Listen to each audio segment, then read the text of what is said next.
people might say, hey, where's your layout at? Well, it's in the garage. Yeah, I don't have much of a layout right now, but I'll definitely have more as I go on. Like, I'm planning on upgrading it soon at some point. And these are my trains. 1, 2, 3, 4. Most of them are Lionel, and one of them is MTH. So, considering how it ranges from small to large, I think we'll start with the smallest train, which is this one. This is the Chicago Northwestern 1518 GP7 Command and Control Special from 2001. And it's a pretty nice engine. There's supposed to be a crew guy up here, but I think it got dislodged somewhere in there. But it's not really damaging anything, so it's fine. This locomotive is in fact a real life one that is still preserved to this day. That is at the Illinois Railroad Museum. And does have a nice Wildco horn, or I don't know what this horn specifically is. I'm not like a horn nerd or anything, but yeah, so let's fire it up and see what it sounds like. Now, as of me making this video, I do not have TMCC installed on my layout. I only have the transformer right here and the MTH TIU, which and the MTH DCS remote, which we'll get how it will work on one of my engines. We'll review later on in the video. But as for all my Lionel engines, they will unfortunately have to be operated with transformers. So let's get started on the first engine.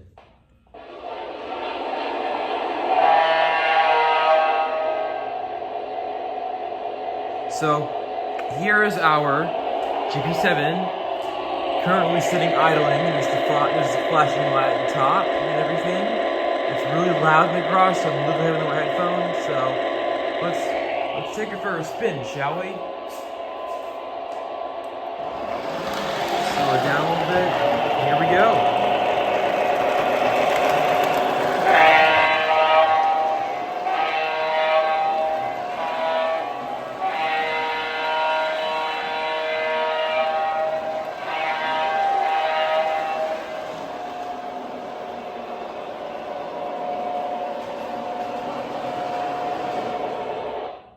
Next engine, and probably the heaviest one I own, is the Union Pacific -9 number 9659 from 2001. This is also from the same catalog that the Chicago Northwestern GP7 was in.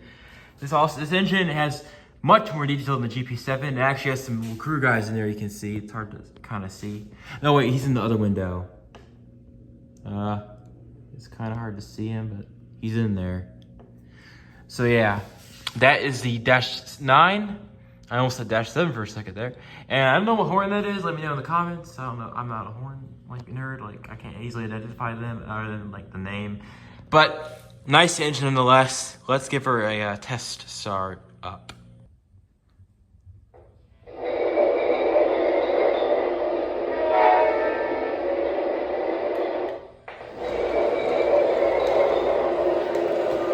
And this is the only engine in my collection that has the Odyssey speed control. And as you can see, it rolls with ease. It rolls really smoothly.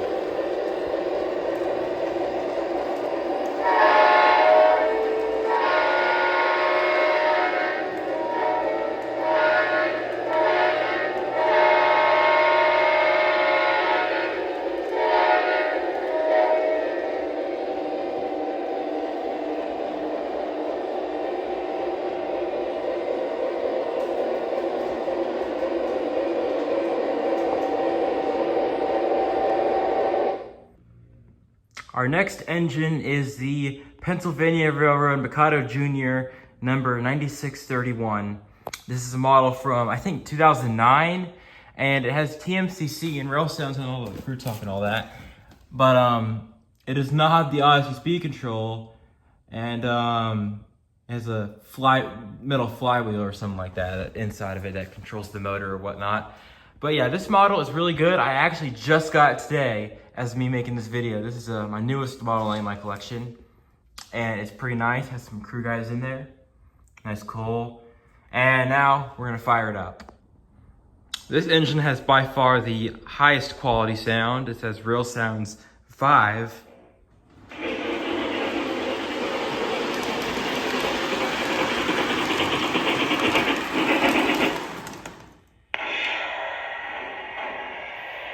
know it has crew chatter. I heard it earlier when I first started the engine, but I do not know how to activate it.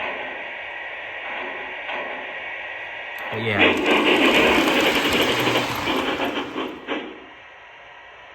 There's that engine, and here's the whistle. And bell.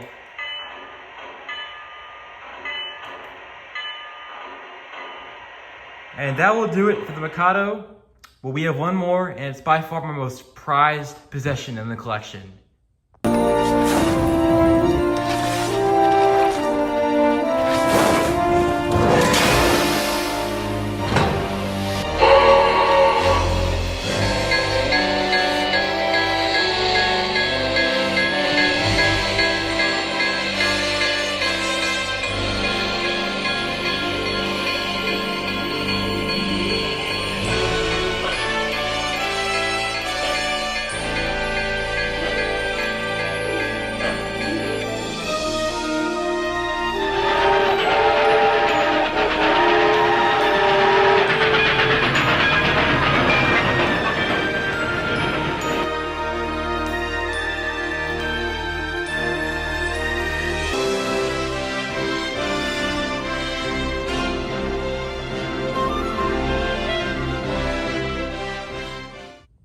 The final engine in my collection, and probably the most beautiful one, is the Union Pacific 49er.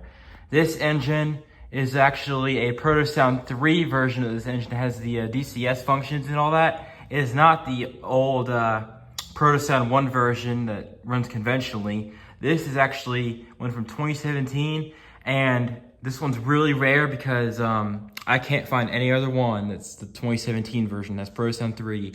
And the DCS functions. So this is why it's the most prized one in my collection. And let's fire it up. And since I am using DCS, I can just stand right here and do it. So let's start her up. Oh wait, the wrong button. There's the button, here's the whistle. Here is the whistle, take 2. But it has by far the most haunting whistle out of all of them. Alright, let's get her moving. Also, I do have the entire passenger car set for the 49er. Here's proof of it here. I have all of them in a protective case in the living room, but I don't feel like showing them in this video. This video is specifically showing off the engine. So let's give her one lap and then we'll wrap it up. Oh, let's turn the bell real quick.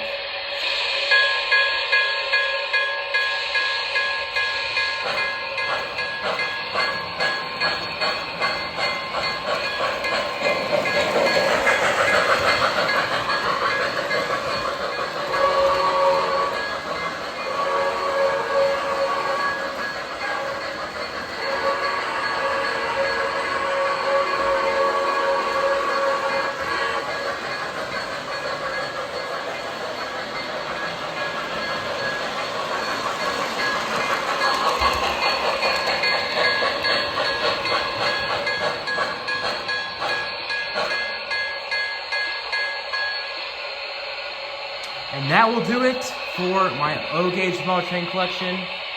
I've been in this hobby for a long time, and also forgot to mention one last thing. This was my first ever O-gauge engine. That's right, this beauty was my first ever O-gauge engine. And boy, is it a quite opportunity to own this thing. So thank you guys for watching, and I'll see you guys in the next video. Bye-bye.